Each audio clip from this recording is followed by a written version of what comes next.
Hello and good morning everyone. Welcome back to IBFL Bharat. मैं निखिल अग्रवाल आज फिर लेकर आया हूँ आपके लिए एक और नया सेशन नंबर 6।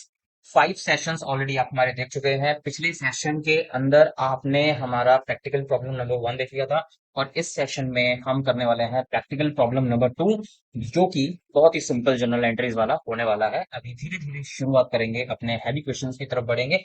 और आपको हम ये भी सिंपल जनरल एंट्रीज इसलिए करवा रहे हैं क्योंकि आप अभी कॉमर्स में न्यू हैं और अकाउंट्स में न्यू है, इसलिए आप प्रॉपरली हर एक एंट्री को रूल्स के साथ अटैच करना सीख जाएं।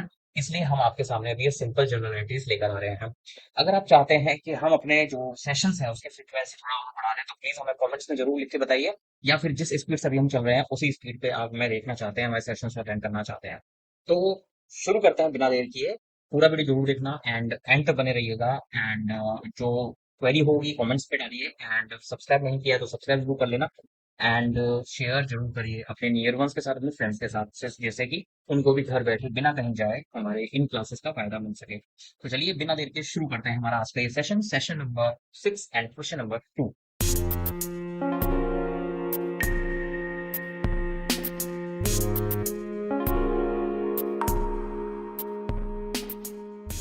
इसके अंदर हम कर रहे हैं एंट्रीज जून मंथ की, और जून मंथ में हमारी जो पहली ट्रांजेक्शन वो है Gurman invested capital in cash. जो ओनर का नाम हमें इसमें दिया हुआ है गुरमान, गुरमान ने कैपिटल 1 लाख रुपए से अपना इन्वेस्ट किया है और शेयर किया है अपने बिजनेस को। तो यहाँ पर हम डाल देते हैं किस मोड में उसने कैश इन्वेस्ट किया है, तो हम यहाँ पे कैश डाल देते हैं। एंड यहाँ पर हम डालते हैं टू गुरमान कैपिटल अकाउंट, क्योंकि हमारे पास पिछले वाले क्वेश्चन में ओनर का नाम नहीं था, इसलिए हमने गुरमान या फिर कोई ओनर का नाम ना लिखा, कैपिटल डायरेक्टली लिख दिया था। बट आज के क्वेश्चन में हमारे पास ऑलरेडी ओनर का नाम है, इसलिए हम यहाँ पे गुरमान कैपिटल अकाउंट डाल सकते हैं। ठीक है, अमाउंट हमारे पास 1 लाख रुपए है और यहाँ पर हम 1 लाख रुपए क्रेडिट मोड में डाल देते हैं। ठीक है, पहली ट्रांजेक्शन हमारी हो गई है। नरेशन डालते हैं for capital invested in business. अगर आपके पास जगह है तो आप इसमें फुल नरेशन डाल सकते हैं, capital invested in business by Gurman. Okay, इस तरह से आप अपना रजिस्टर डालेंगे और इसको एंट्री को कंप्लीट करेंगे।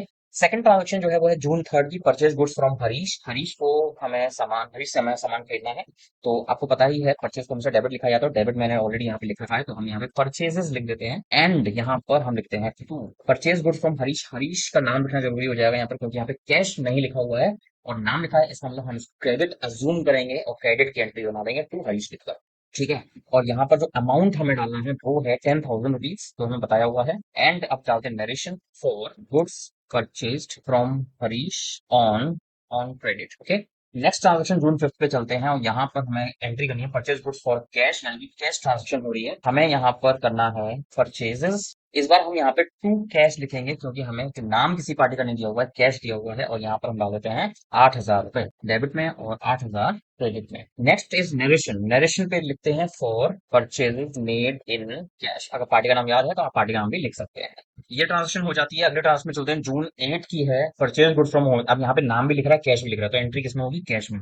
बट एंट्री परचेजेस की है, इसलिए हम यहाँ पर परचेजेस लिखते हैं और यहाँ पे लिख देते हैं कैश। नाम लिखा हो, कैश भी लिखा हो तो कैश, कैश लिखा हो तो कैश, केवल नाम लिखा हो तो नो। ठीक है, कैश के चांसेस आने के ज्यादा रहते हैं इसलिए, और यहाँ पर हम लिखते हैं टू कैश। ठीक है, और यहाँ पे अमाउंट हम डाल देंगे 7,000 7,000। फिर आते हैं नरेशन पर। नरेशन हमें यहाँ पे डालनी है for purchases made in cash. Okay, next चलते हैं, सोल्ड की एंट्री आ जाती है, sold goods to Kailash on credit. अब सेल्स, क्योंकि हम हमेशा क्रेडिट में लिखते हैं तो यहाँ पर हम सेल्स को क्रेडिट में डाल देते हैं पहले ही, और यहाँ पर एंट्री डाल देते हैं कैलाश की। कैलाश का नाम इसलिए आएगा क्योंकि कैलाश को हम सामान बेच रहे हैं उधार, तो यहाँ पर हम अमाउंट डाल देते हैं 2,000 रुपीज का सामान हम बेच रहे हैं इसलिए 2,000 rupees. And narration for goods sold on credit to Kailash. ठीक है, नेक्स्ट इज जून 12। जून 12 में sold goods to Nadeem for cash, तो यहाँ पर भी सेल्स है तो हम यहाँ पर टू सेल्स लिख देते हैं।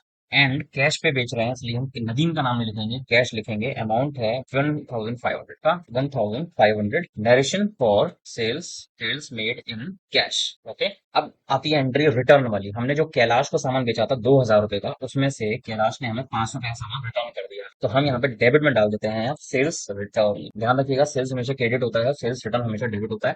ऐसी परचेज हमेशा डेबिट होता है, परचेज रिटर्न हमेशा क्रेडिट होता है, ध्यान रखिएगा इस बात को। तो यहाँ पर हमें डालना है कैलाश, क्योंकि हमने कैलाश को सामान उधार बेचा था इसलिए हम यहाँ पे कैलाश का नाम ही लिखेंगे और कैलाश के 2000 में से 500 का सामान वापस आ गया, यानी कि अब हमारी जो लाइबिलिटी बन रही है कैलाश के पास वो है 1500 रुपए की। ध्यान रखना इस चीज को। यहाँ पर हम डाल देते हैं 500 रुपए की एंट्री है ये, और 500 rupees, and narration is for goods return from Kailash, ऐसे। ठीक है। और यहाँ पे हम डाल सकते हैं पर्पस, मतलब क्यों वापस हुआ, रीजन वगैरह अगर आप डालना चाहो तो डाल सकते हो। और जो क्रेडिट नोट आप बनाएंगे, वो क्रेडिट नोट का नंबर अभी आप यहाँ पे डालेंगे कि किस क्रेडिट नोट के हिसाब से ये अमाउंट रिसीव हुआ है, मतलब ये गुड्स रिसीव हुए हैं।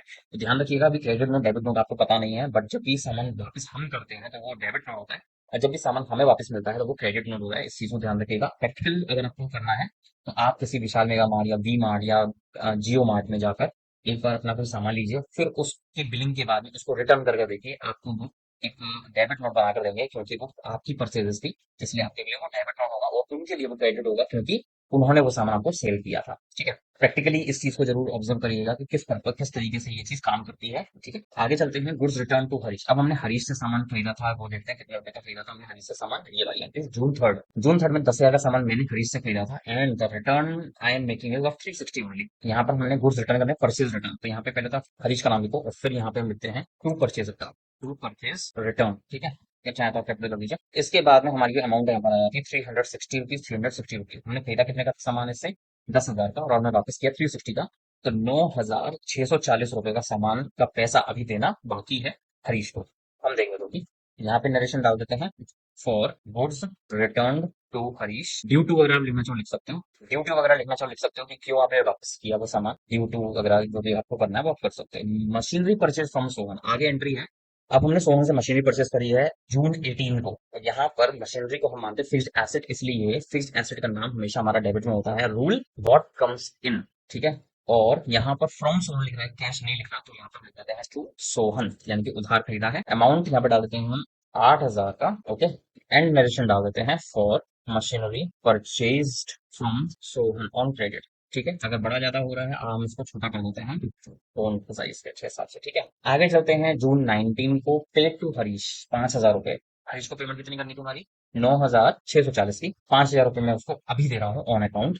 तो यहाँ पे आप लिख दीजिए हरीश का अकाउंट, हरीश का नाम लिख दीजिए, और आपके पास से जा क्या रहा है, टू कैश। हालांकि कैश लिखा हुआ नहीं है, बट बैंक भी नहीं लिखा हुआ, इसलिए हम कैश को तवज्जो देंगे 5,000 रुपए लिखकर। ओके। नरेशन फॉर कैश या अमाउंट कुछ भी लिख सकते हो, for cash paid to Harish in part या partial payment made to Harish, ऐसे करके भी आप लिख सकते हो। तो ये हमने डाल दिया है। अगेंस्ट बिल नंबर जो भी आपका बिल होगा उसके अगेंस्ट आप यहाँ पे एंट्री डाल देंगे। आगे चलते हैं, जून 25 को cash withdrawn for personal use. Personal हो, डोमेस्टिक हो, हाउस होल्ड हो, ये सब वो शब्द हैं जिनके लिए आप ड्रॉइंग्स का इस्तेमाल करते हैं। तो यहाँ पे मैं लिख देता हूँ यहाँ ड्रॉइंग्स डेबिट में, एंड आपके पास से कैश विड्रॉ किया है, इसलिए कंपनी के अंदर से कैश कम हो रहा है, तो आप यहाँ पर लिख देते हैं 5,000 कैश जो पर्सनल यूज के लिए विड्रॉ किया गया, यहाँ पे आप लिख दीजिए for cash withdrawn for personal use, like this. ठीक है। तो नेक्स्ट ट्रांजेक्शन है, ओल्ड न्यूज़पेपर बेचे गए हैं, तो इसको हम स्क्रैप करके लिख सकते हो, और इसको आप रद्दी का जो भी इंग्लिश का नाम आपको दिखता हो वैसे तो हम स्क्रैप करके बेचते हैं, या फिर सेल ऑफ ओल्ड न्यूज़पेपर करके लिखते हैं।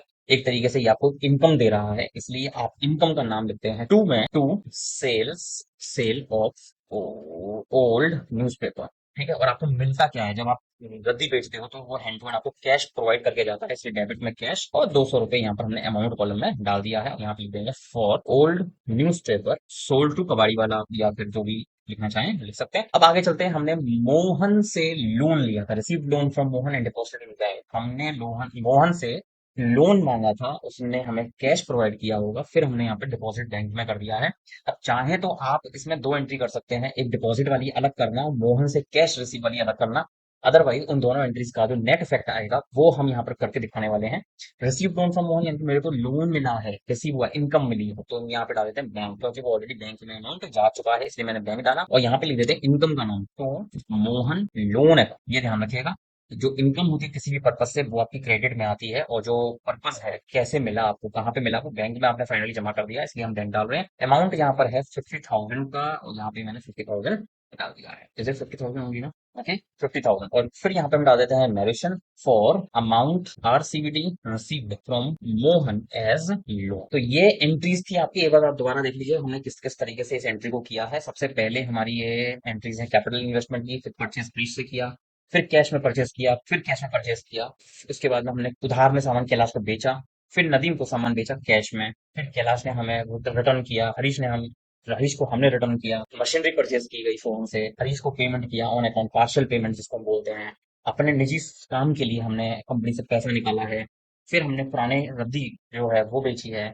उसके बाद में हमने मोहन से जो लोन प्राप्त किया था कैश में, उसको हमने बैंक में जमा करवाया है। तो इस तरीके से हमारी ये वाली एंट्रीज जो है वो हो जाती है प्रॉब्लम नंबर 2 की।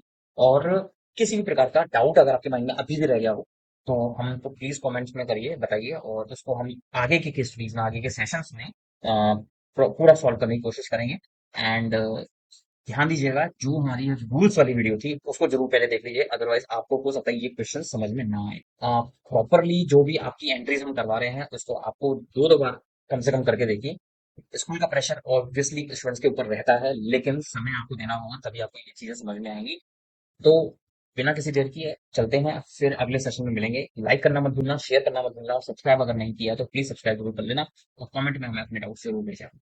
फिर मिलते हैं अगले सेशन में। सेशन नंबर 6 था ये हमारा, और लेकर आएंगे अगला सेशन, सेशन नंबर 7 बहुत ही जल्द। तब तक ये बने रहिए आई विल भारत पर। मिलते हैं आपसे अगले blog. Bye bye, thanks for watching, bye.